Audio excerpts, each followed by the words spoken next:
মন থেকে চায় তার জন্য কি প্রতি মোনাজাতে কান্না করে আল্লাহর কাছে চাইতে পারবে?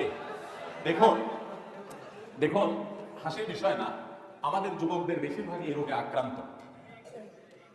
ভালো মানুষের মুখোশ করে কতক্ষণ থাকা যাবে? বেশিরভাগ পুরুষ ছেলেরাই, যুবকরাই, এমনকি মেয়েরাও আজকাল বিবাহ বহির্ভূত সম্পর্কে আক্রান্ত। তো এই জন্য তারা মনে করে যে কোনো দোয়া দরদ পড়লে বোধ হয় ওই ব্যবস্থা হয়ে যাবে। দেখুন, প্রথম কথা হলো যে সুনির্দিষ্ট কাউকে বিয়ের জন্য আল্লাহর কাছে দোয়া করে, শুধু বিয়ে না, দুনিয়ার ক্ষেত্রেও সুনির্দিষ্ট কোনো কিছু চেয়ে আল্লাহ অমুক বাড়িটা আমার পছন্দ হয়েছে, আল্লাহ এটা আমাদের মালিক বানাই দাও, আমার আর কিছু লাগবে না, এই টাইপের দোয়া অনেকে করে না।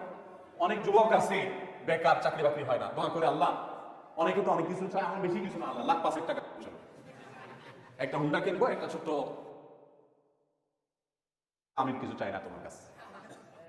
এটা দোয়ার আদবের খেলাফ।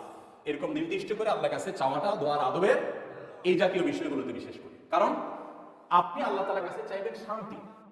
আল্লাহ শান্তি কি 5 লাখ টাকা দিবা, না 5 কোটি টাকা দিয়ে দিবা, না 500 টাকা দিবা, তুমি জানো। আমি তোমার কাছে দোয়া, তিনি তো আল্লাহর কাছে পেশ করেছেন, আল্লাহুম্মা ইন্নী আসআলুকা কাথরাতাল আমওয়ালি ওয়াল আরাদি।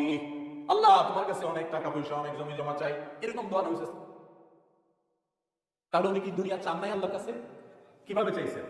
রব্বানা আতিনা ফিদ দুনিয়া হাসানাহ। আল্লাহ দুনিয়াতে আপনার কাছে কল্যাণ চাই।